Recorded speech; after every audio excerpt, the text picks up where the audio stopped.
छत्तीसगढ़ नाव हमेशा जुड़े रहें खबरों के साथ। नमस्कार, जय जोहार, मैं आकृति और आप देख रहे हैं छत्तीसगढ़ नाव।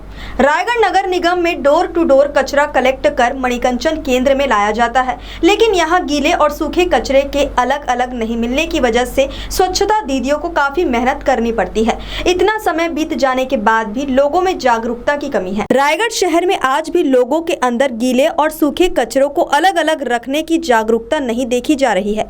तमाम कोशिशों के बावजूद भी लोग कचरा अलग अलग नहीं रखते, जिसकी वजह से स्वच्छता दीदियों को काफी मेहनत करनी पड़ती है। शहर में जितने भी मणिकंचन केंद्र हैं, वहां की स्थिति देखकर आप स्वयं ही अनुमान लगा सकते हैं कि डोर टू डोर कचरा कलेक्ट करके SLRM सेंटर आने के बाद उसे अलग करना कितना मेहनत भरा काम होता है। स्वच्छता दीदियां घर घर से लेकर आने वाले कचरे को इकट्ठा जमा करती है, उसके बाद शुरू होता है इसको सेपरेट करने का काम। हमारी जरा सी लापरवाही की वजह से गीला और सूखा कचरा मिक्स होकर दिया जाता है। ऐसे में हम सबको जिम्मेदारी के साथ तय करना होगा कि हम गीला और सूखा कचरा अलग अलग डिब्बों में रखें और अलग करके ही स्वच्छता दीदियों को दें। जी, वर्तमान में SLRM सेंटर की क्या स्थिति चल रही है? वर्तमान समय में वर्तमान से स्थिति सही चल रही है। डोर टू डोर कलेक्शन हो रहा है। कलेक्शन होने के बाद जो सामग्री आता है उसको छटिंग करते हैं। जी, ट्रॉलियों में कचरा पड़ा रहता है। हाँ, अभी और आसपास वहाँ ट्रॉलियों में कचरा पड़े रहने का मेन कारण क्या है? हमारे पास जितनी कचरा हमारे पास इकट्ठे हो रही है, उतना हमारे पास खाद रखने का जगह नहीं है। जिसको रखते हैं छटिंग करने के बाद, जैसे 2 बजे तक आते हैं, 1 घंटा छटिंग करते हैं, सब अलग अलग करने के बाद गीला कचरा सूखा अलग अलग कर लेते हैं। अलग करने के बाद दूसरे दिन सुबह उसको शिफ्ट कर देते हैं। ट्रांसपोर्ट नगर में हमारे पर्याप्त मात्रा में पीट बना हुआ है, वहाँ ले जाते हैं। दोपहर बाद लगभग बंद हो जाता है SLRM सेंटर। हाँ। और सूखा कचरा जो पड़ा रहता है, हाँ। भीषण गर्मी पड़ रही है। हाँ। आगजनी की भी कुछ असामाजिक तत्व। देखिए, ऐसा है, सूखा कचरा उन्हीं में से उनका आय होना है, उन्हीं से उनको पेमेंट देना है।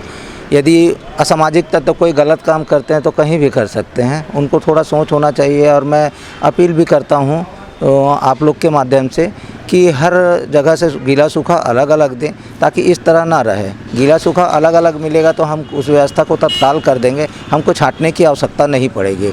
लेकिन हमारे रिक्शा दीदी वगैरह जाते हैं डोर टू डोर कलेक्शन करने के लिए, तो वहाँ क्या बोलते हैं, हमको गीला सूखा अलग अलग नहीं मिलता है। कई जगह विवाद होता है। उस मजबूरी में हमको तो उठाना है। एक के कारण बाकी लोग क्यों परेशान हो, इसलिए हमारी स्वच्छता दीदी गीला सूखा ले आती है। समय समय में फ़ाइन भी करते हैं, ऐसा नहीं है कि फ़ाइन नहीं करते हैं, फ़ाइन भी करते हैं, उसको ला के छटिंग करते हैं। जो खाद बनाई जाती है उससे निगम के राजस्व में क्या प्रभाव पड़ता है? खाद स्वाभाविक है कि खाद बनेगा तो बिक्री होगा तो निगम की आय बढ़ेगी। तो क्या इसमें इनकम में है? हाँ, इनकम में फ़ायदा है। इनकम में हाँ फ़ायदा है।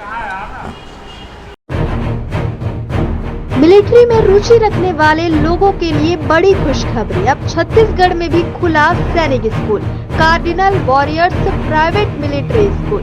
इस स्कूल में मिलेगी आपको सभी प्रकार की सुविधा। Call now.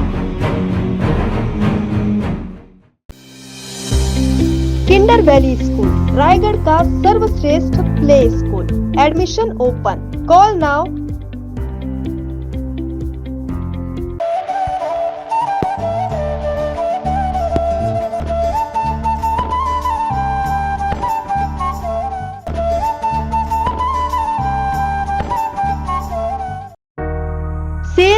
Sale lucky plastic दुकान। हर जरूरी सामान बहुत ही सस्ते दाम में उपलब्ध। लक्की प्लास्टिक, श्याम मंदिर के सामने, संजय कॉम्प्लेक्स में।